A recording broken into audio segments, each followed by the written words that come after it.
पे लेजर दिया है उसी तरह से रिकॉर्ड किया जा रहा है. So what is the journal entry here? Cash to capital. Cash to capital वाली एंट्री कैश के डेबिट में जाएगी, कैपिटल की क्रेडिट में जाएगी. उन्होंने दोनों एरो बताए. The arrows you can see there. First cash account का एरो देखिए बेटा, दैट इज कैश अकाउंट के डेबिट में जनवरी 5 की एंट्री है टू कैपिटल अकाउंट. और फिर कैपिटल अकाउंट का एरो देखिए, that is on the credit side there by cash account 10,000. उसके पहले ऊपर एंट्री उन्होंने दी है टू बैलेंस ब्रॉट डाउन 15,000. ये बैलेंस ब्रॉट डाउन 15,000 कहां से आया? This is the opening balance of cash account which is given in the question. मैं आपको क्वेश्चन में बता देता हूं फिर से, जो ऊपर दिया ये देखिए, balance of cash on 1 January 2018. ये जो एंट्री है ये ओपनिंग बैलेंस है and that opening balance they have shown there. ये ओपनिंग बैलेंस उन्होंने वहां पे बताया बेटा 15,000 का. अब ये कहां से आया? ये दिसंबर 2014 का बैलेंस है. ऑब्वियसली सॉरी, दिसंबर 2017 का बैलेंस है. दिसंबर 2017 का क्लोजिंग मतलब जनवरी 2018 का ओपनिंग. तो ये क्लोजिंग बैलेंस ओपनिंग बन गया और उसको टू बैलेंस ब्रॉट डाउन डाला है. उसके आगे एक एंट्री दी है उन्होंने 5 जनवरी को एडिशनल कैपिटल की, दैट दे हैव पोस्टेड. तो उन्होंने अलग अलग एंट्रीज पोस्टिंग कैसे करना है यहाँ पे बताया. तो this is something which we have already seen, but उन्होंने अलग से बताया कि बैलेंस जो दिया जाता है किसी भी अकाउंट का, वो डेबिट बैलेंस डेबिट में डालेंगे, क्रेडिट बैलेंस क्रेडिट में डालेंगे. अब बैलेंस डेबिट किसका होता है और क्रेडिट किसका होता है, that is another thing which must be explained in the further part there. तो वो देखते हैं यहाँ पे. यहाँ पे तो कोई डाउट है बेटा? Any doubt here? To balance brought down उन्होंने दिया है और cash account debit to capital account, cash के डेबिट में टू कैपिटल अकाउंट, कैपिटल की क्रेडिट में by cash account on 5 January. That is the entry they have given. यहाँ पे कोई डाउट है स्टूडेंट्स? डाउट है तो जरूर बताइए. Next, posting of combined entry उन्होंने बताया. Rent account debit, salaries account debit to cash account. जनवरी 18 का ट्रांजैक्शन है, 2018 का. Paid ₹3,000 as rent and ₹5,000 as salaries. 3,000 रुपए रेंट दिया और 5,000 रुपए सैलरीज दिया है. जर्नल एंट्री क्या होगी बेटा? Rent account debit, salaries account debit to cash account, being expenses paid और being rent and salaries paid, that is the narration. अब रेंट सैलरीज ये दो पे हो रहे जर्नल एंट्री में और तीसरा अकाउंट है कैश अकाउंट. तो इसको किस तरह से ट्रांसफर किया जाता है? रेंट के डेबिट में लिखा देखिए टू कैश अकाउंट, जिसका जितना अमाउंट उतना ही डालना है. रेंट जितना पे किया उतना रेंट अकाउंट में जाएगा, सैलरी जितना दिया उतना सैलरीज अकाउंट में जाएगा. So that you can see here, rent account के डेबिट में to cash account it is 3,000, salaries account के डेबिट में to cash account it is 5,000. Why it is given this way? They want to explain you how the combined entry effect will be given. वरना इंसान confuse हो जाता है क्योंकि वहां पे 3 से 4 अकाउंट डेबिट में है, एक ही क्रेडिट में है. तो अमाउंट किसका डालना है? अमाउंट जिसका उसको, जिसको उसको देना है. सीधी बात है. TTMM जिसको बोलते हैं अपन, कभी भी बाहर जाते हैं तो यानी पूरा जो भी कंट्रीब्यूशन होगा वो बांट लेते हैं अपन. उसी तरह से यहाँ पे जिसका जितना अमाउंट है उसका उतने अकाउंट में जाएगा, रेस्पेक्टिव अकाउंट में. दूसरा अमाउंट आएगा नहीं. रेंट में सैलरीज का अमाउंट आ रहा है क्या? नहीं. सैलरीज में रेंट का आ रहा है क्या? नहीं. लेकिन कैश में दोनों का अमाउंट जा रहा है.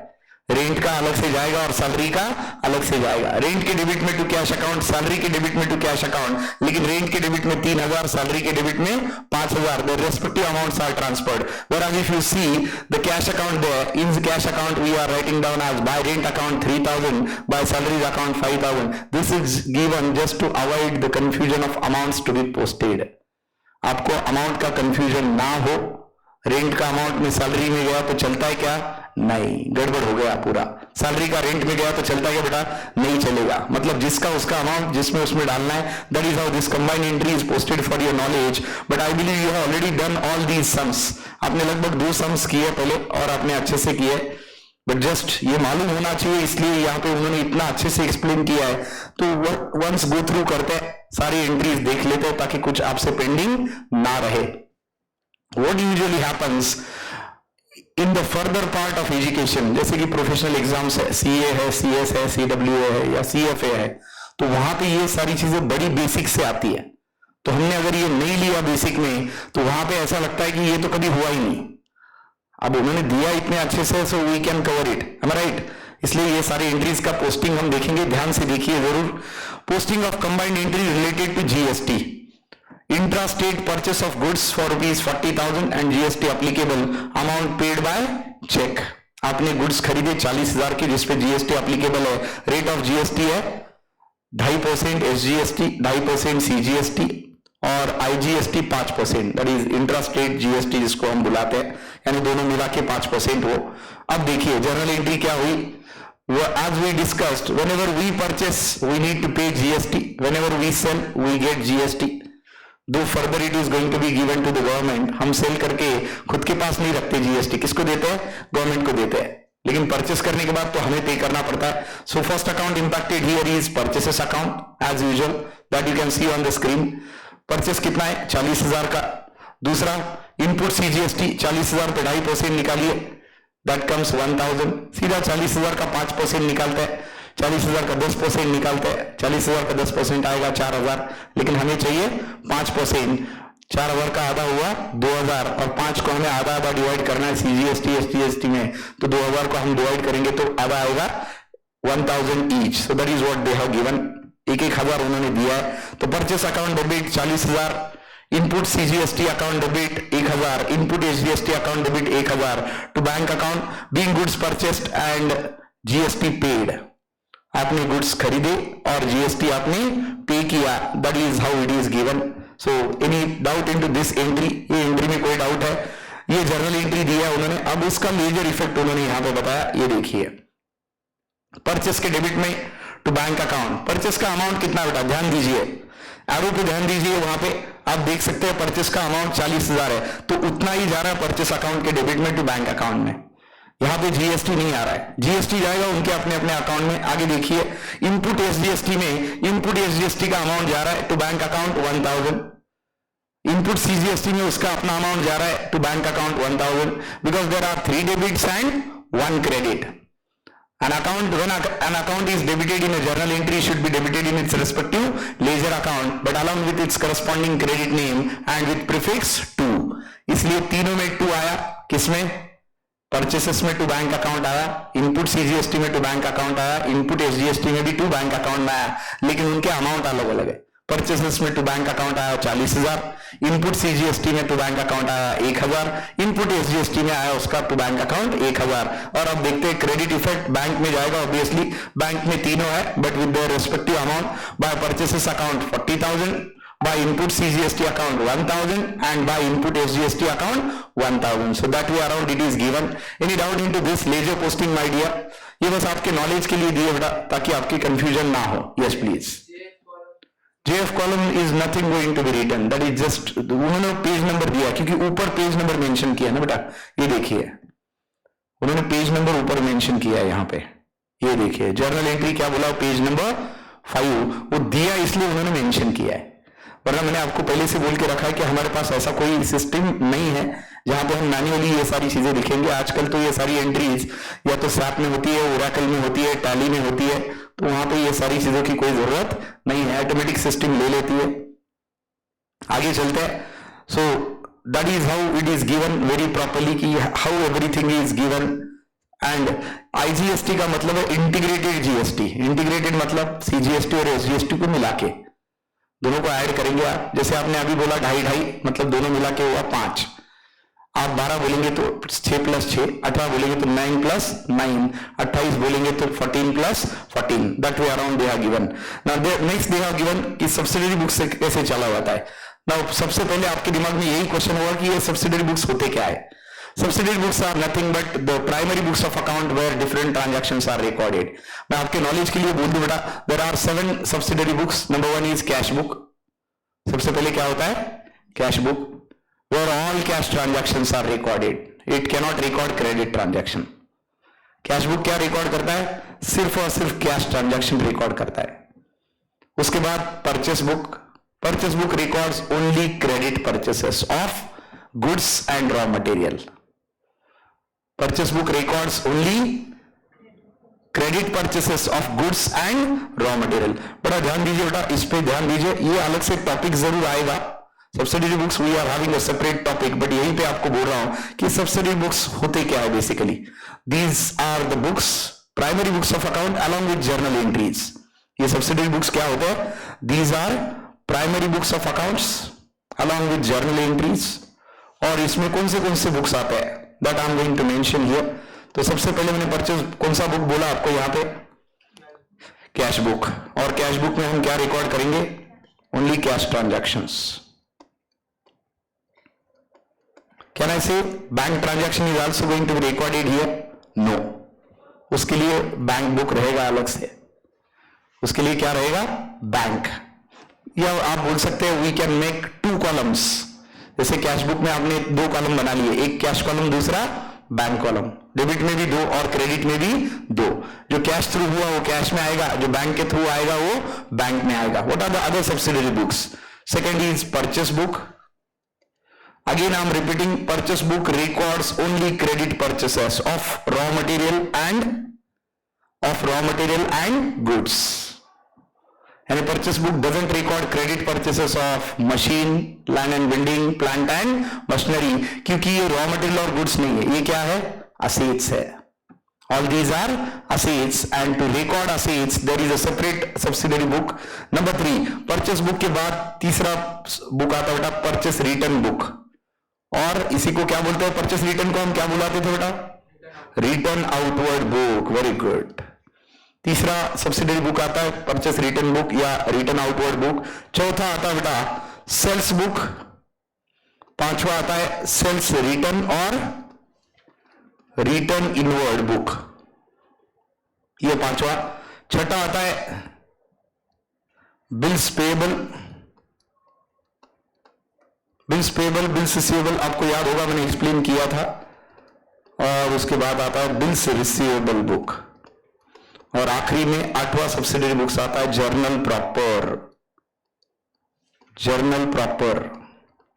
अब मैं आपको बताता हूं कि इसमें रिकॉर्ड क्या क्या किया जाता है। आपको कंफ्यूजन रहेगा कि ये क्यों बनाते हैं हम। Only making journal entry will not suffice the purpose there. Along with journal entries, we are having these separate subsidiary books so that at a glance we can know the position of a particular account. जैसे आपने एक cash book देखा तो आपको सिर्फ cash में खरीदा हुआ और कैश में बेचा हुआ मिल जाएगा। Only all cash received and all cash paid, इसमें एक कॉलम करेंगे तो सिर्फ कैश मिलेगा, 2 बनाएंगे कैश और बैंक तो कैश और बैंक दोनों मिल जाएगा। आपको दोनों के बैलेंस पता चल जाएंगे कि ये दोनों का बैलेंस क्या है, कितना कैश आया, कितना बैंक बैलेंस रिसीव हुआ, कितना कैश पे किया और कितना बैंक के थ्रू आपने पे किया। Everything is going to be reflected only in cash account because cash account records only cash transactions along with bank transaction. Can it record credit transactions? No. Credit transaction record करने के लिए हमारे पास purchase book है और sales book है। Purchase book and sales book both records purchases and sales only of credit purchases and credit sales of goods and raw material। जो आपने क्रेडिट में खरीदा या क्रेडिट में बेचा वही सिर्फ परचेस बुक और सेल्स बुक में रिकॉर्ड किया जाता है। वो भी क्या, सिर्फ या तो गुड्स या तो raw material, means for your business purpose. Any assets purchased on credit will not be recorded in purchase and sales book, it will be recorded in journal proper। याद रखिए, any asset purchased or sold on credit basis will not be recorded in purchase book or sales book, it will be recorded in journal proper। ये आखिरी subsidiary book में record किया जाता है। मैं बस इसका पर्पस बोल रहा हूं, we are having a separate topic on this. हमारे सिलेबस में आगे जाके इसी में एक अलग से टॉपिक है which is known as subsidiary book. वहां पे हमें हर सब्सिडरी बुक देखना है अलॉन्ग विथ इट्स डिटेल कि वो क्या है, उसमें कैसे रिकॉर्ड करते हैं, उसमें क्या क्या आता है। ये बस आपके नॉलेज के लिए बोल रहा हूं that cash book records only cash paid and cash received with either single column और 2 कॉलम। सिंगल कॉलम मतलब सिर्फ कैश आएगा, 2 कॉलम मतलब कैश और बैंक आएगा बेटा। परचेस और सेल्स बुक क्या रिकॉर्ड करता है, credit purchases and credit sales of raw material and goods. और उसके अपोजिट क्या रहेगा, purchase return book and sales return book. अगर आपने खरीदा और सामने वाले को वापस दिया या आपने बेचा और सामने वाले ने आपको वापस दिया, then that is going respectively into purchase return और सेल्स रिटर्न बुक और return outward and return inward book. वैसे परचेस रिटर्न किसको बोलते हैं, हमने खरीदा और हमने वापस दिया सामने वाले सप्लायर को, am I right? और सेल्स रिटर्न क्या बोलते हैं, अगर हमने कस्टमर को बेचा लेकिन कस्टमर ने वापस दिया as it is not matching with the requirement. So that is how it is purchase return and sales return. Bills payable और बिल्स रिसीवेबल क्या है, where we have drawn a separate bill on the customer for any payment to be received in the future, उसको bills receivable हम बुलाते हैं। Customer ने अगर हम पे ड्रॉ किया, सॉरी सप्लायर ने अगर हम पे ड्रॉ किया और हमने उससे खरीदा क्रेडिट पे, तो हम बिल्स पेबल बुक बुलाते हैं उसको। क्यों? क्योंकि हमें पे करना है। रिसीवेबल मतलब हमने सेल किया और उससे पैसा आना है, और जो कुछ पहले साथ में रिकॉर्ड नहीं करते वो रिकॉर्ड करते हैं जर्नल प्रॉपर में। यानी जो कुछ पहले साथ में नहीं आता, पहले साथ में क्या क्या आया? कैश एंड बैंक ट्रांजैक्शंस आए या नहीं आए? स्टूडेंट्स, पूजा, रश्मिता, साइडन्या, बराबर है बेटा? ईशा, गणेश। कैश बुक में क्या आया? Cash and bank transaction. Purchase book में क्या आया? Only credit purchases of goods and raw material. Purchase return में क्या आया? आपने खरीदा लेकिन आपने वापस दिया, because not matching with the requirement, defective, excessive received, आपने वापस दिया तो परचेस रिटर्न या रिटर्न आउटवर्ड में आएगा। सेल्स रिटर्न, आपने बेचा कस्टमर को क्रेडिट पे, क्या? या तो गुड्स या तो रॉ मटेरियल, तो सेल्स बुक में आएगा। अब आपने बेचा लेकिन कस्टमर ने वापस दिया, वो आएगा सेल्स रिटर्न या रिटर्न इनवर्ड बुक में। बिल्स पेबल और bills receivable, that whatever you have purchased and sold on credit basis and bill is drawn either on you by the supplier or by you on the customer, that is to be recorded in bills payable and bills receivable book. And last book says that whatever is not recorded in first 7 will be recorded in journal proper. So this is done. तो journal entry के साथ ये 8 subsidiary books आते हैं जहां पे सब कुछ रिकॉर्ड होता है, और ये सब्सिडरी बुक्स का बैकग्राउंड है। Again I am repeating, we are having a separate topic जहां पे हर चीज डिटेल में दी है कि क्या होता है सब्सिडरी बुक्स, उसमें क्या रिकॉर्ड किया जाता है, कैसे रिकॉर्ड किया जाता है, उसका फॉर्मेट क्या होता है, एवरीथिंग इज देयर। अभी वैसे मैंने बेसिक बैकग्राउंड आपको दिया है, इसका समझ में आया क्या? कोई डाउट है बेटा इसमें? Any doubt till here? Please let me no. Any doubt? Anybody? कोई डाउट है तो जरूर पूछिए बेटा, नहीं है तो सबने नहीं बोलना चाहिए, वैसे पूजा ने बोल दिया सबके बिहाफ पे। थैंक यू पूजा। तो posting from cash book is given here, यहाँ पे दिया है कि कैश बुक से कैसे देते हैं। अब ये पेटी कैश बुक इन्होंने कुछ यहाँ पे बोला है। पेटी कैश का मतलब क्या है? Every day a business is suppose to spend an number of money, you can see that in small quantity, जैसे चाय है, दोपहर का खाना है, शाम का खाना है, along with that bouquet and different expenses are there, all are miscellaneous expenses. आप हर बार अकाउंटेंट के पास जाएंगे वो पैसे मांगने, या on your experience you will say that issue some petty cash to us, मतलब एक दिन का ऑन एन एवरेज हमें लगता है 5,000 रुपए तो दे दो, हिसाब आखिरी में दे देते हैं आपको शाम में कि इसमें से कितना खर्च हुआ और कितना बाकी है। फिर इसमें स्टेशनरी है, बुके है, चाय है, कॉफी है, नाश्ता है, खाना है, everything is going to be there. So that is how it is called as petty cash. Petty cash means cash which is issued for small expenses in the business. And to avoid this inconvenience of giving n number of times, it is given once in a day, and the accounts will be maintained for the same in the form of petty cash. और उसका entry उन्होंने दिया है posting from petty cash book, that is petty cash account to cash or bank account. पैसा आया, कहां से आया? कैश या बैंक से आपने निकाला, किस चीज के निकाला? पेटी कैश के लिए निकाला। पेटी मतलब फॉर स्मॉल एक्सपेंसेस। ये देखिए, petty cashier will spend all for petty expenses from available cash to record these various expenses. Journal entry will be individual expenses account debit to cash account, sorry individual expenses account debit to petty cash account. एक साथ आपने पैसे निकाले, कहां से पैसे निकाले आपने? या तो कैश अकाउंट या तो बैंक अकाउंट जो आपका है, और अब यहां से कैसे खर्च करेंगे आप? डिफरेंट एक्सपेंसेस के लिए, जैसे स्टेशनरी है, कैलकुलेटर है, चाय है, कॉफी है। तो आपको एंट्री मारनी है तो इंडिविजुअल एंट्री मारो। वैसे आजकल कोई मारते नहीं बैठता, एक ही एंट्री मारते हो, पेटी कैश में सीधा डाल देते हैं petty cash account debit to cash account, और petty cash account debit to bank account, इस तरह से डाल देते हैं। क्योंकि इतनी सारी छोटी छोटी एंट्री को अकाउंटेंट को टाइम है क्या? या बोलेगा वो सारा पेटी एक्सपेंसेस है, छोटे छोटे सारे कपल कर दिए और डाल दिए पेटी कैश में। So that is how it is done. So petty cashier will spend it for all petty expenses from available cash to record these various expenses. Journal entry उन्होंने यहाँ पे दी है। Taking imaginary expenses head, the journal entry would be, ये देखिए उन्होंने एक journal entry भी आपको दे दी समझाने के लिए। ये छोटे छोटे expenses क्या है? Postage account debit, printing and stationery account debit, sundry expenses account debit, traveling and conveyance account debit to पेटी कैश अकाउंट। ये छोटे छोटे एक्सपेंसेस आप किससे मैनेज कर रहे हैं? आपकी पेटी कैश से मैनेज कर रहे हैं। That is how it is given in this form. So this is how it is posted from पेटी कैश। और ये देखिए लेजर उसका कैसे बनेगा पेटी कैश का। पहले देखिए परचेस बुक की एंट्री उन्होंने बताई है। Posting of entries in purchase book, purchase में क्या जाता है, मैंने आपको क्या बोला, when it is purchased on cash और क्रेडिट, आदित्य परचेस बुक में कब जाएगा, कैश पे खरीदने के बाद या क्रेडिट पे खरीदने के बाद, क्या खरीदना चाहिए साइडना क्रेडिट पे परचेस बुक में जाने के लिए, what should be purchased, yes Saidanya, what need to be purchased if you want to post into a purchase book, is it anything और इज इट ओनली गुड्स और raw material, it's only goods or raw material, that too on credit basis. So देखिए the total of purchase book for the month will be shown on debit side of the purchase account and in suppliers account effect will be shown on credit side of each supplier account. ये entry क्या होती है बेटा, journal entry, anything purchased on credit from the supplier, what is the journal entry, it is purchase account debit to parties account, बराबर है कि नहीं, goods purchased or raw material purchased from a party on credit basis, what is the journal entry, पूजा रश्मिता क्या entry होगी बेटा, अगर आपने raw material या गुड्स खरीदा आपके सप्लायर से भी क्रेडिट पे, तो एंट्री क्या होगी, purchase account debit to party account, being goods purchased on credit, कौन सा अकाउंट डेबिट हो रहा है, परचेस अकाउंट, कौन सा अकाउंट क्रेडिट हो रहा है, पार्टी अकाउंट, उन्होंने वही दिया है। अभी ऐसे पढ़ते टाइम लगता है कि पता नहीं क्या टेक्निकल दिया, कुछ टेक्निकल नहीं है, जर्नल एंट्री को उन्होंने एनालाइज करके दिया है। In such a case what is debited is purchase account, what is credited is supplier account, same is given. देखिए ये परचेस बुक का फॉर्मेट है बेटा, सब्सिडरी बुक में। सब्सिडरी बुक कैसे बनता है, परचेस बुक ये ऐसे बनता है।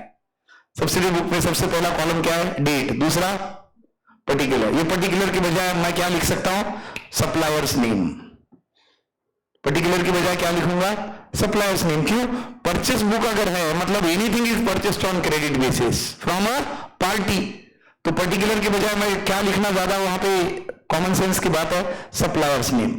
आगे इनवर्ड इनवॉइस नंबर, क्यों, क्योंकि हमने खरीदा है, हमने खरीदा इसलिए क्या हुआ, इनवर्ड, हमने बेचा तो आउटवर्ड इनवॉइस होता है, हमने खरीदा या बेचा, अभी खरीदा है तो इसलिए इनवर्ड इनवॉइस नंबर, और आगे एलएफ, और आखिरी में amount. This is what the pro forma or format of a subsidiary book named as purchase book. Sales book का यही फॉर्मेट रहेगा। सेल्स बुक में क्या चेंज होगा, इनवर्ड के बजाय आउटवर्ड, सप्लायर के बजाय कस्टमर, इनवर्ड के बजाय आउटवर्ड, सप्लायर के बजाय customer, rest will be one and the same. क्यों, क्योंकि यहां पे आपने बेचा है, कैसे, क्रेडिट पे, किसको, कस्टमर को, तो यहां पे सप्लायर के बजाय आएगा कस्टमर, इनवर्ड के बजाय आएगा आउटवर्ड, वहां पे एलएफ और अमाउंट तो आज भी आएंगे, पार्टी के नाम आएंगे कस्टमर के, वहां पे लिखेंगे कस्टमर के नाम, आगे आप इनवॉइस नंबर जो भी है लिखेंगे, एलएफ तो एज यूजुअल ब्लैंक रहेगा और आखिरी में अमाउंट आ जाएगा।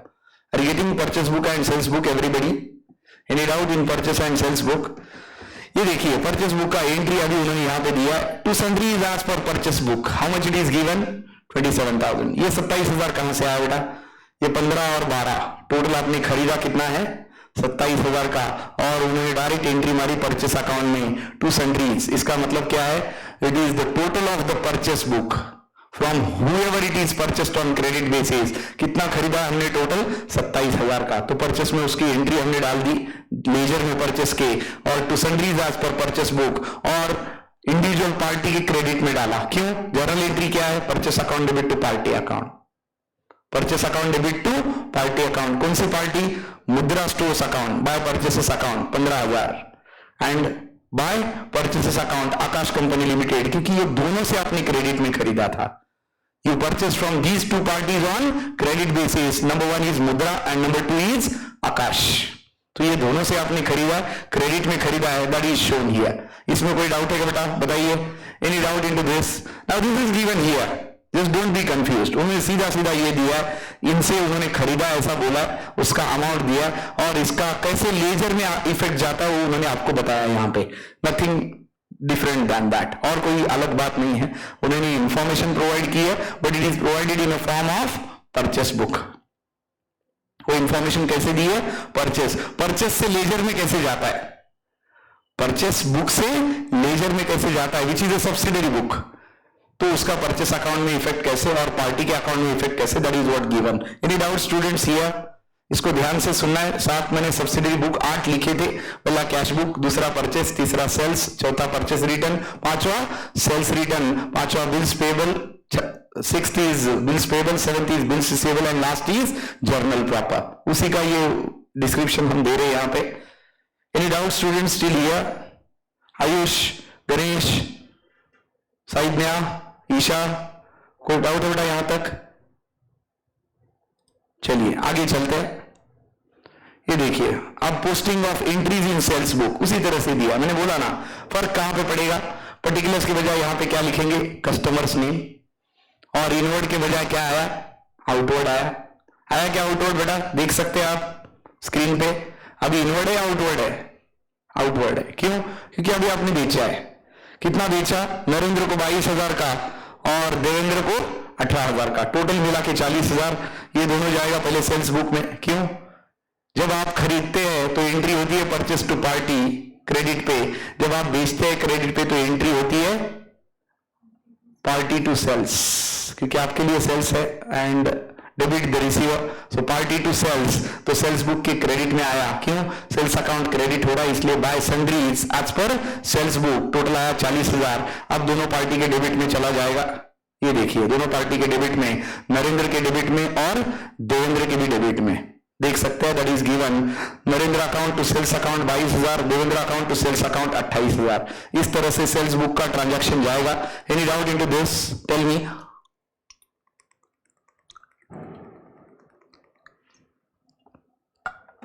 कोई डाउट है बेटा? सेल्स बुक के ट्रांजैक्शन और पोस्टिंग में? रश्मिता बड़ी हंस रही है।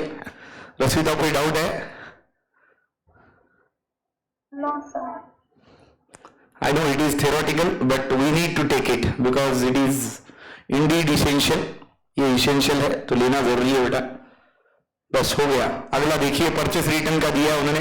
परचेस रिटर्न को क्या बुलाया उन्होंने? परचेस रिटर्न और return outward book, date, particulars, debit note, LF and amount. अब यहां पे मैं एक कंसेप्ट आपको एक्सप्लेन कर रहा हूं, that is called as debit note. Concept क्या है? Debit note. ये डेबिट नोट क्या है? पहली एंट्री आपने क्या मारी बेटा? जब आपने खरीदा क्रेडिट पे तो entry is purchases account debit to parties account. Yes और नो एवरीबडी? जब आपने रॉ मटेरियल या गुड्स क्रेडिट पे खरीदा तो एंट्री क्या हुई?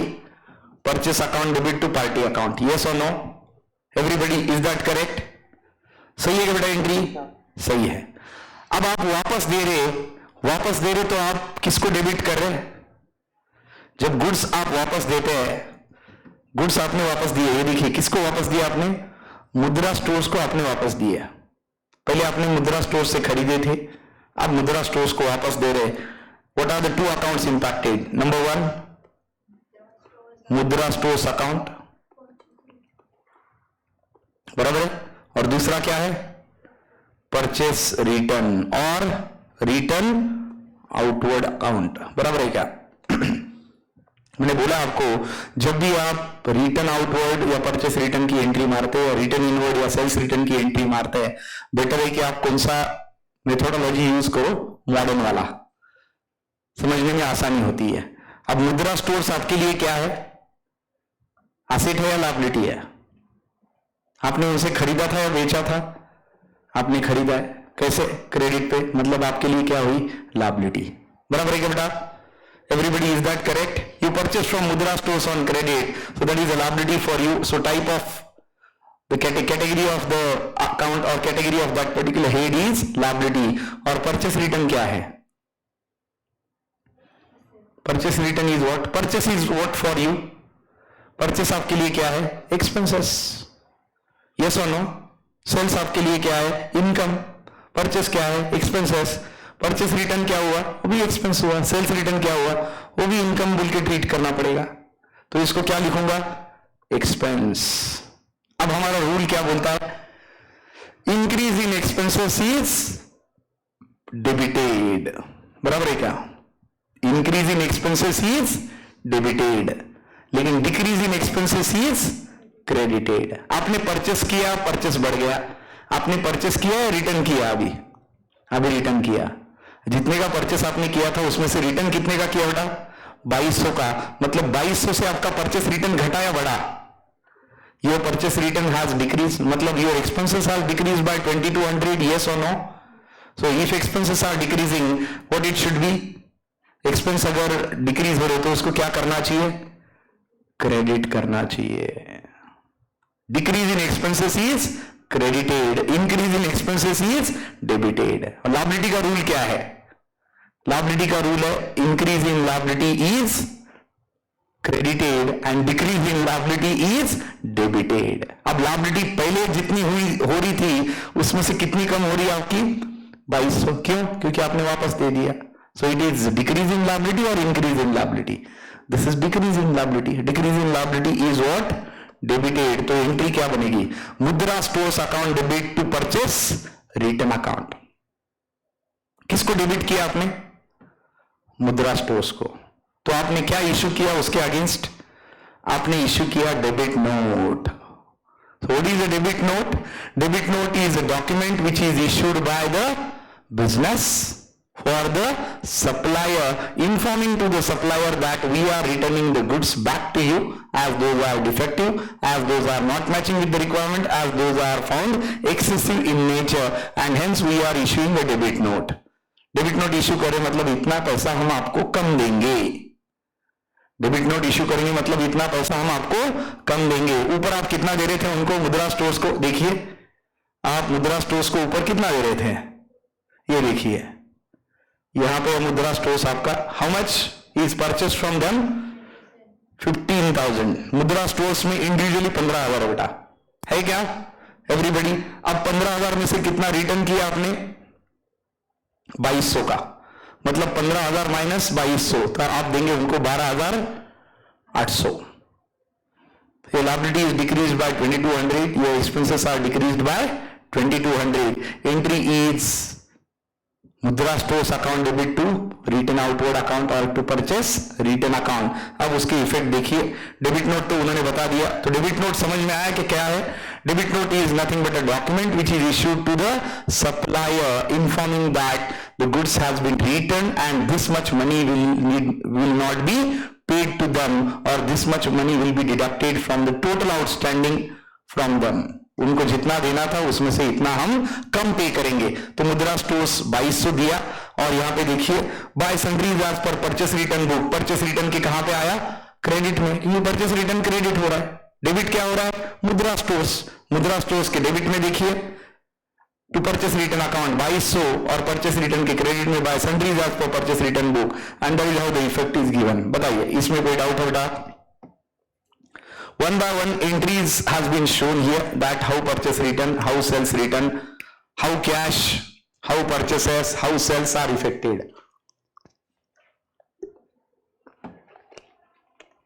समझ में आ रहा है क्या स्टूडेंट्स?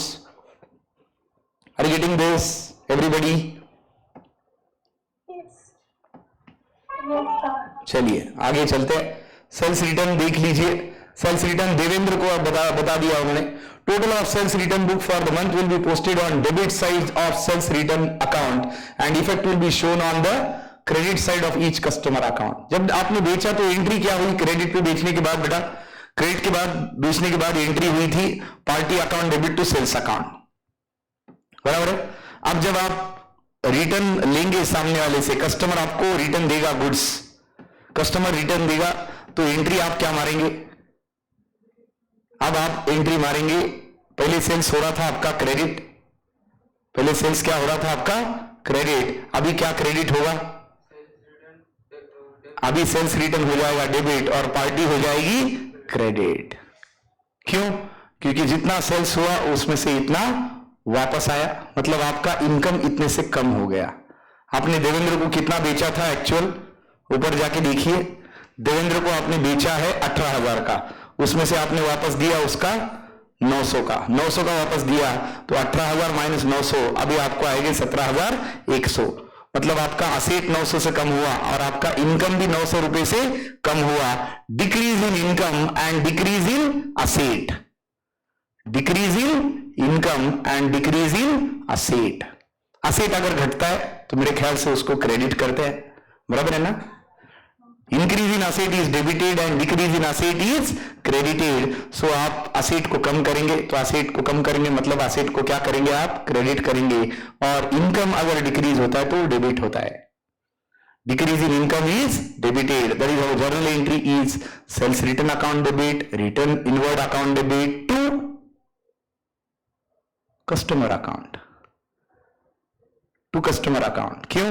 क्योंकि कस्टमर को आप अभी क्या इश्यू करेंगे, आप अभी उसको क्रेडिट नोट इश्यू करेंगे। क्रेडिट नोट इश्यू करेंगे मतलब आप उसको बताएंगे that you are not suppose to pay this 900 to us. Why? Because the goods has been returned back by you to us. जैसे आपने डेबिट नोट इश्यू किया supplier को बताने के लिए कि हम आपको 1800 कम 2200 कम देंगे, वैसे अब आप उसको कितना कम देने को बोल रहे हैं कस्टमर को, 900 रुपए आपने देने की जरूरत नहीं है, क्योंकि 900 का माल आपने वापस दे दिया। किसको आपने बोला? ये देवेंद्र को आपने बोला, क्योंकि देवेंद्र से 900 रुपए के गुड्स वापस आ गए। This is how it is impacted. Impact देख सकते हैं आप सेल्स रिटर्न में। आउटवर्ड इनवॉइस नंबर दिया है यहाँ पे सेल्स रिटर्न के डेबिट में, और देवेंद्र के क्रेडिट में इसका इफेक्ट आया। एंड आखिरी में उन्होंने बताया posting of entries from journal proper. अभी सारे बुक्स हमने लिए, परचेस लिया, परचेस रिटर्न लिया, सेल्स लिया, सेल्स रिटर्न लिया, कैश बुक लिया, डायरेक्टली वो जर्नल प्रॉपर पे आए। और क्या बोलते हैं जर्नल प्रॉपर पे? Balancing of ledger account means totalling both the sides, that is debit and credit, writing down maximum total on both the sides and then checking that whether debit is more than credit or credit is more than debit। तो हम वो यहाँ पे देख रहे हैं। सो उन्होंने यही प्रोसीजर सारा दिया बेटा लेजर अकाउंट का बैलेंसिंग का, जो हमने ऑलरेडी देखा है। Just you can go through this and let me know if anything new is there. एक बार पढ़ लीजिए और मुझे बताइए इसमें कुछ भी नया है क्या, या हमने जो देखा था पहले और इसको प्रैक्टिस भी किया हमने। यस और no students, have we practice this? हमने इसको प्रैक्टिस किया क्या इसी तरह से? तो एक बार पढ़ के देख लीजिए क्विक में, 3-4 मिनट में पढ़ना हो जाता है। और बताइए इसमें नया कुछ दिया है क्या, that what we haven't explained there. So बताइए, एक बार पढ़ लीजिए।